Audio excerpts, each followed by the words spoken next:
Today with Shaheen से मैं हूं सैयद शाहीन अब्दुल्ला। पाकिस्तान के सोशियो जो इंफ्रास्ट्रक्चर है, सोशियो इकोनॉमिकल इंफ्रास्ट्रक्चर, आज उसके हवाले से कुछ बात करेंगे। मैं बबांगे दहल कुछ बातों का कुछ बातों का अहाता करना चाहता हूँ। महंगाई क्यों बढ़ रही है? महंगाई बढ़ने की वजह कोई इंटरनेशनल रेट फ्लक्चुएशन है? नहीं। महंगाई क्यों बढ़ रही है? महंगाई बढ़ने की वजह क्या कोई बैनुल अक़वामी डिज़ास्टर है? नहीं। महंगाई बढ़ने की वजूहात हमारे यहाँ लैक ऑफ क्रेडिबिलिटी है, हमारे यहाँ अदारों में अदम इस्तेहकाम है, हमारे यहाँ जो कमीशन माफिया है, जो मिडिल मैन सिस्टम है, वो हमारे यहाँ यानी तमाम कीमतों में बढ़ाने का रुझान है।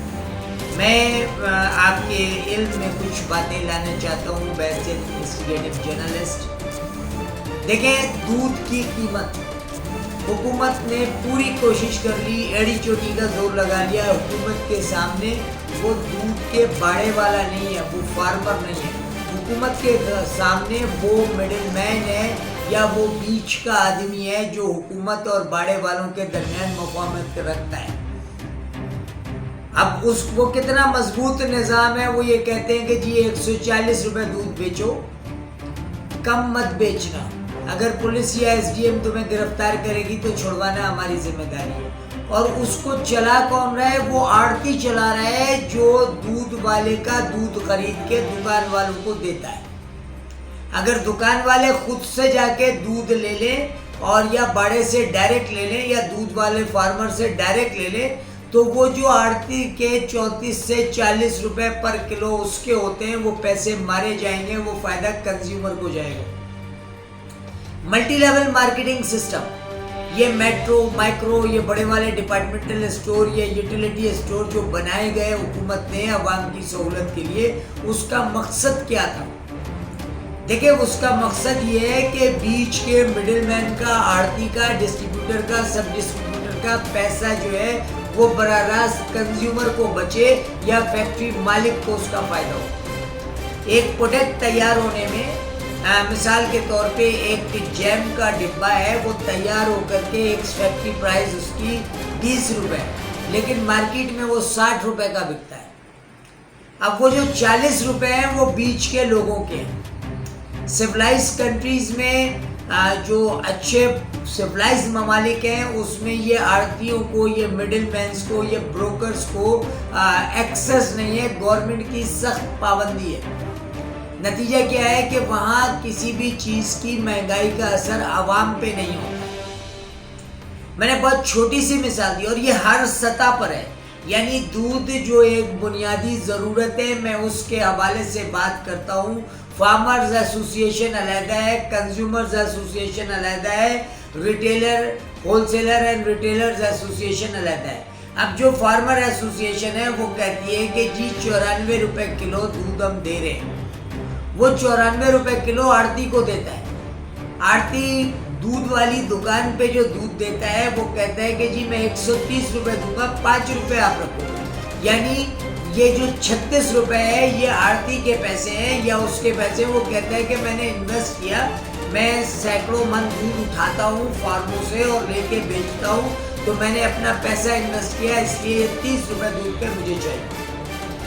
बिल्कुल इसी तरह से हर सतह पर आप देख लीजिए, हर जगह एक कमीशन माफिया, एक मिडिलमैन या एक ब्रोकर या एक डिस्ट्रीब्यूटर हर अदारे में, हर जगह पर मौजूद है। तो महंगाई की वजह फार्मर नहीं है, महंगाई की वजह हुकूमत नहीं है, महंगाई की वजह रेट, गवर्नमेंट की रेट की कमजोरी है।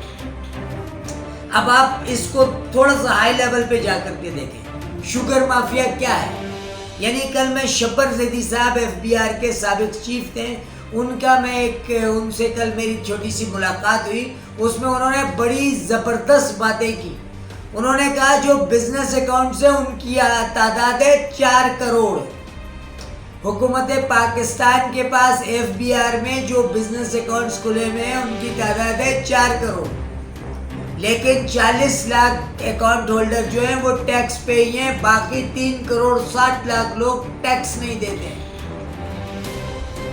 बिल्कुल इसी तरह से गन्ना काश्तकार के पास से आड़ती उठाता है, वो ले जाकर के स्टॉक कर देता है। वो मिल मालकान को भी ब्लैकमेल करता है कि अगर शुगर ग्रोस प्राइस रेट जो है वो मेरी मर्जी का नहीं होगा तो मैं ये गन्ना आपको नहीं दूंगा। अच्छा, इसमें दूसरे अवामिल भी हैं, पॉलिटिकल अनासर भी हैं। अब वो पॉलिटिकल अनासर कहते हैं कि जी ये गन्ना स्टॉक कर दो, ये मिल मालकान को शुगर फैक्ट्रीज में नहीं जाएगा। वो तो मतलब कबाड़ की कीमत में किसान से ले लेते हैं, लेके अपने पास रख लेते हैं और उसके बाद कीमत वो बढ़ाते हैं। यानी जो आपके सिस्टम का मिडल मैन है वो कीमतों को बढ़ाने की वजह होती है। अब उसकी एक बात छोटी सी मिसाल, आप मेट्रो जाते हैं, मैक्रो जाते हैं, वहाँ मिसाल के तौर पर आपको एक बोरी मिलती है 200 रुपए की। वही बोरी आप अपने इलाके से खरीदते हैं तो वो मिलती है 220 रुपए की। यानी 20 रुपए उस ब्रोकर के होते हैं जो वहाँ से यानी एक्स फैक्ट्री प्राइस पे खरीद के दुकानों तक पहुँचाता है। और वही माफिया जो है आपकी महंगाई की वजह है, वही माफिया जो है महंगाई की वजह है। और जब उससे हुकूमत पूछती है तो वो कहता है जी हुकूमत ने पेट्रोल का रेट बढ़ा दिया। अरे जालिम आदमी, पेट्रोल का रेट बढ़ाया 1 लीटर पे 2 रुपए, तुमने 1 किलो पे 20 रुपए बढ़ा दिए। क्यों? क्या घी में पेट्रोल इस्तेमाल होता है? पेट्रोल तो सिर्फ तरसील के काम आता है कि आपकी जो गाड़ियां चलती हैं आपका कॉस्ट जो है उस पर 0.0004% या 3% जो है इनहांस होता है आपके खर्चे में। लेकिन आप आवाम पर उसका दबाव कितना डालते हैं? 20% का, कि जी 2 रुपए पेट्रोल की कीमत बढ़ी है इसलिए मैं पर किलो पे 20 रुपए बढ़ा रहा हूं। तो हमारे यहाँ महंगाई की वजह ये है, हमारे यहाँ महंगाई की वजह रेट ऑफ द गवर्नमेंट का कमजोर होना है। किसी सिविलाइज्ड मुआशरे में कमीशन माफिया जो है वो इस तरह काम नहीं करती है। अच्छा, ये माफिया जो है हर अदारे में भी है। आप सिंपली अदालत चले जाएं, किसी जमानत के लिए आप जाते हैं तो वो वकील कहता है कि जी कागजात में अरेंज कर दूंगा, आप फला साहब से मिल लें। वो ये कहता है कि भाई 5 लाख रुपए की जमानत है, मैं 5 लाख रुपए की गाड़ी रखवा रहा हूँ, मुझे आप 2.5 लाख रुपए दे दें। कागज भी मेरी जिम्मेदारी, वेरिफिकेशन भी मेरी जिम्मेदारी, जज से ऑर्डर कराना भी मेरी जिम्मेदारी। अब एक बेचारा परेशान हाल शख्स जो है वो क्या करेगा? वो इस मौके से फायदा। इसी तरह से आप केडीए चले जाते हैं, वहाँ सीढ़ी पे खड़ा हुआ पान खाता हुआ या गुटखा खाता हुआ एक ब्रोकर या एक माफिया का आदमी आपसे कहता है कि जी आप ट्रांसफर कराने आए हैं, आपको 2 महीने ये खार करेंगे, आप सोल्यूशन मांगेंगे, आप मुझे दे दीजिए, ऊपर से 30,000 रुपये दे दीजिए। अब एक शरीफ आदमी सिस्टम की कमजोरी की वजह कर चक्कर लगाने से परेशान है। वो कहता है कि मैं चक्कर नहीं लगाऊंगा, मैं 30,000 रुपये दे दूंगा। वो 30,000 रुपये दे देता है ब्रोकर को, जबकि उसकी फीस टोटल 3,000 रुपये। तो ये हर जगह जो ब्रोकर हजरात आके बैठे हुए हैं, ये बिल्कुल वो पैरासाइट्स है जो आपके पौधे के ऊपर नाजिल हो गई है और पौधे का लहू निचोड़ रही है। These are the factors which is enhance the prices of the goods. जो चीजों की कीमतें बढ़ रही हैं उसकी वजह ये है, उसकी वजह गवर्नमेंट की रेट जो है वो कमजोर है, सिस्टम पर गवर्नमेंट की रेट कमजोर है। इसी तरह से यानी हद तो ये है कि आप एक पावर कराने जाएं या एक रजिस्ट्रार के पास जाएं, ठेकेदार ने रजिस्ट्रार अपनी मर्जी का लगाया हुआ होता है और उसको भी ये अख्तियार नहीं होता है कि उसके जो मुरवजा कीमत है, रिश्वत का जो स्टैंडर्ड है, जो मयार है, उसको कम कर दे।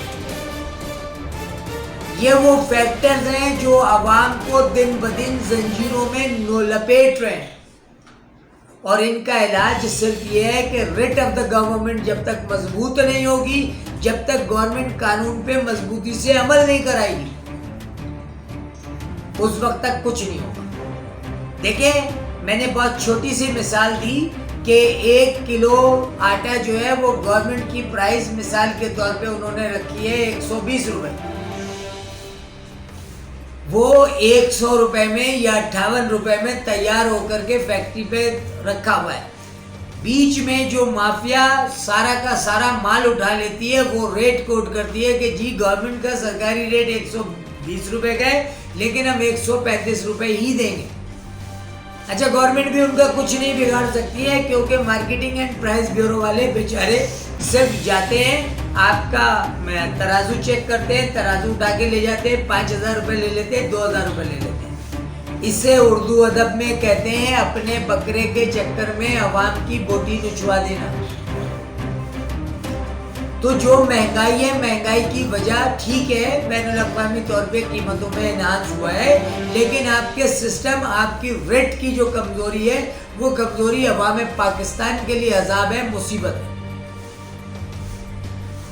और सिर्फ ये रेट के सिलसिले में बात नहीं कर रहा हूं मैं हर अदारे में बात कर रहा हूं। आप ये देखें, नेस्ले टावर को गिराने का हुक्म दिया 2014-2015 में सुप्रीम कोर्ट ऑफ पाकिस्तान ने। हम ये समझ रहे थे, नाक़दीन इस बात पे मुज़र थे कि ये एक मिसले राह बनेगी और बहुत सारी इंक्रोचमेंट पे या एमिनिटी प्लॉट पे होने वाली कार्रवाइयाँ रुक जाएंगी। लेकिन हुकूमत सिंध और इस मिडलमैन और इस कमीशन माफिया ने इस मामले को इतना तूल दिया कि अब तो वहाँ के रहने वालों को भी यकीन है कि अब कुछ नहीं होता, ये सिर्फ कागजी कार्रवाई है, ये सिर्फ दिखावा है। बिल्कुल इसी तरह से इस शहर में 30% जमीनों को चाइना कटिंग की नजर कर दिया गया। क्या नेस्ले टावर गिरने के बाद सुप्रीम कोर्ट की रेड जो है वो इन जगहों की तरफ नहीं जाएगी? तो वो गरीब मजदूर, दहकान, किसान, बार फेरी लगाने वाला, बाजार लगाने वाला, जो बड़ी मुश्किल से रोज के 1,000 रुपए कमाता है, 600 रुपए का खाना खाता है, वो और उसके बच्चे, और बाकी के पैसे जो है वो संभाल के रखता है कि अपने बच्चों के लिए एक छत लेगा। और जब वो छत लेने के लिए जमीन लेता है तो कुछ दिनों के बाद किसी अखबार में, किसी मीडिया पे, किसी न्यूज चैनल में पढ़ता है या सुनता है कि ये तो गैर कानूनी है। हालांकि जब वो खरीद रहा था तो उसने हर जगह केडीए से भी वेरीफाई कराया, बोर्ड ऑफ रेवेन्यू से भी वेरीफाई कराया, और सबसे बड़ी बात है कि आपके रजिस्ट्रार के ऑफिस में जाके ट्रांजैक्शन मुकम्मल की। तो शर्म तुम्हें नहीं आती कि तुमने 5,000 रुपए रिश्वत लेने के लिए उस गरीब के जिंदगी भर के सरमाया को तबाह और बर्बाद कर दिया। मकसद अगर अल्लाह का खौफ हो, अगर अल्लाह का खौफ हो तो आदमी ये सब कुछ ना करे। दूसरा खौफ अगर कानून का हो तो आदमी ये सब कुछ ना करे। लेकिन यहाँ अल्लाह का खौफ इसलिए नहीं है कि 11 महीने सारी आरामकारियाँ करते हैं, हाथ में तस्बीह लेके, और 12 रबी अव्वल को 2-3 लाख रुपए मेरे नबी करीम सल्लल्लाहु अलैहि वसल्लम के नाम पे खर्च कर देते हैं और चिरागा कर देते हैं। नमाज का इतना बड़ा निशान बना होता है, लेकिन अमाल शैतानों से भी बदतर होते हैं। और कहा जाता है कि ये सारा माल हाजी साहब ने उठा लिया, हाजी साहब ने फैक्ट्री से उठा लिया और पर किलो 20 रुपए, 30 रुपए, 40 रुपए ज्यादा पे बेच रहे हैं। हाजी साहब ने जो हज किया है ना, वो उनको जहन्नम में याद आएगा कि उन्होंने हज तो किया था, लेकिन लोगों की आहें और बददुआएं लेकर। और यही सही अनन बनकर, सही को सही ना कहना, सही को गलत कहना या गलत को सही कहना अल्लाह की नजर में बहुत बड़ा गुनाह है। अगर मैं बबांगे दहल सच कह रहा हूँ, सच बता रहा हूँ, तो मैं किसी हुक्मरान तबके को, किसी को फेवर नहीं कर रहा हूँ। मैं महंगाई की असल वजह बता रहा हूँ। जो हमारे यहाँ रेट की कमजोरी है वही महंगाई की वजह है। अगर कानून मजबूत हो जाए तो ये ज़ख़ीरा अंदोज़ों के खिलाफ कार्रवाई हो जाए। अगर कानून मजबूत हो जाए तो ये कमीशन माफिया के खिलाफ कार्रवाई हो जाए। अगर कानून मजबूत हो जाए तो ये जो लोग टैक्स नहीं देते हैं और अकाउंट्स अपने खोल रखे हैं, अपने बिजनेस कर रहे हैं, वो लोग यकीनन उनसे टैक्स गवर्नमेंट ले सकेगी। इस सिलसिले में चेयरमैन FBI ने पहले कार्रवाई की थी। हर शख्स जो है वो, हर अकाउंट होल्डर जो है वो टैक्स देता होगा, लेकिन उस पर भी स्टे करा दिया गया और सिस्टम ने उनको भी सही काम करने को दिया। टुडे विद शाहीन से सैयद शाहीन अब्दुल्ला को इजाज़त दीजिए। अपना, अपने अजीज़ व अक़रबा का, अपने पास पड़ोस का बहुत ज़्यादा ख्याल रखते हुए देखिए मिनासुल कौम, अगर हम सच्चे असूलों पे चलेंगे तो शायद हमें किसी रेवोल्यूशन की जरूरत नहीं, हम खुद सिस्टम को सही कर लेंगे। लेकिन जब कोई शख्स ही नहीं चाहे कि वो सही हो तो उसे क्या अल्लाह मियां उतर के सही करें।